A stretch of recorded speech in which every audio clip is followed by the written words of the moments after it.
Bonjour. Le récit que nous avons entendu dans l'évangile de ce dimanche nous surprend. Tout se déroule dans la synagogue à Capharnaüm. La synagogue, c'est le lieu où on enseigne la loi officiellement. On y enseigne aussi les commentaires, les différentes manières d'interpréter la loi. Tel maître a dit ceci, tel rabbi pense que. C'est aussi le sabbat, le jour où les Juifs pratiquants se rassemblent pour écouter l'enseignement de leur maître. Voilà pour le cadre dans lequel Jésus commence à enseigner pour la première fois, du moins dans l'évangile de Marc. On est frappé par l'insistance de Marc sur cet enseignement.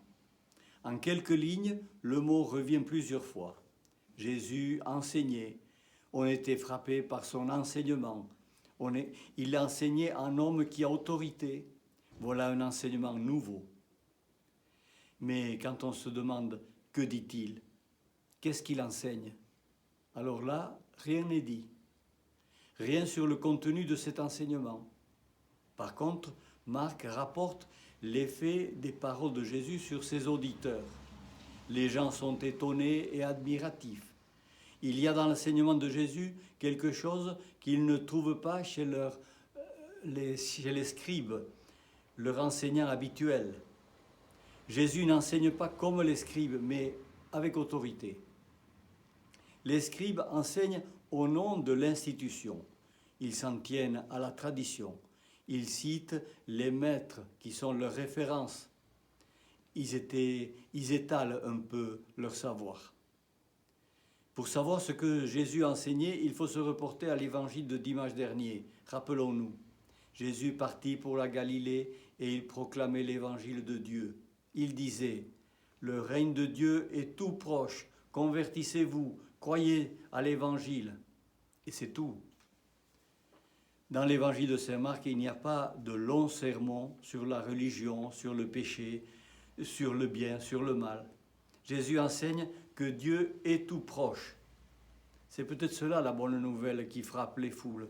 Dieu qui se fait proche. L'évangéliste Marc, plutôt que de nous montrer Jésus faisant des discours, préfère nous montrer Jésus posant des actes.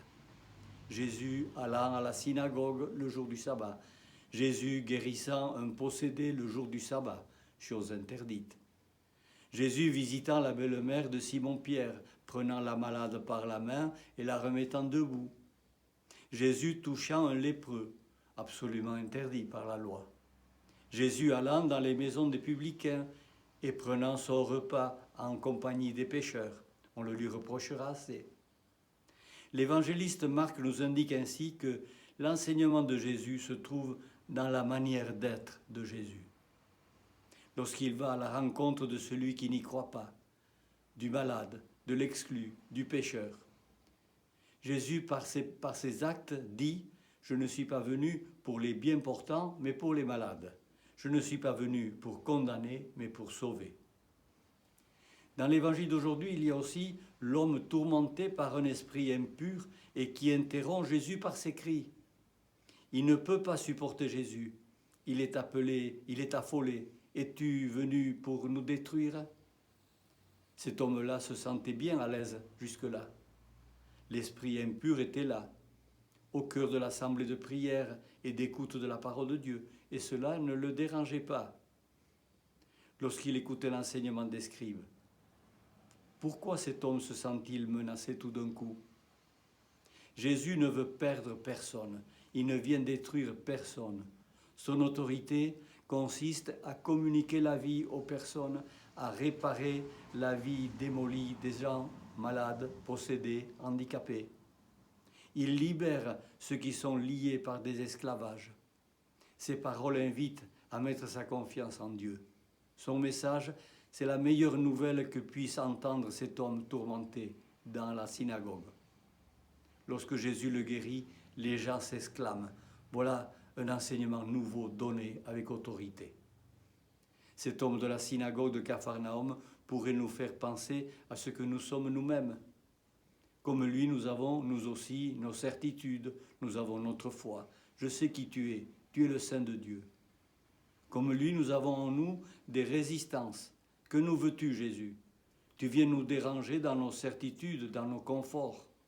Tu viens débusquer en nous tout ce qui est esprit mauvais, le culte de moi, la jalousie, la poursuite du plaisir. Bien que la parole du Seigneur entendue aujourd'hui vienne en nous pour éveiller la confiance, qu'elle fasse disparaître nos peurs, qu'elle nous fasse reconnaître que Dieu se fait proche de nous. Qu'est-ce que cela veut dire? C'était la question que se posaient les gens de la synagogue de Capharnaüm. Eh bien, cela veut dire qu'avec Jésus, la lutte pour un monde nouveau est engagée. Et ce n'est plus le mal qui l'emportera, ce n'est plus la mort qui l'emportera, mais c'est la vie qui aura le dernier mot. Je vous souhaite une bonne semaine.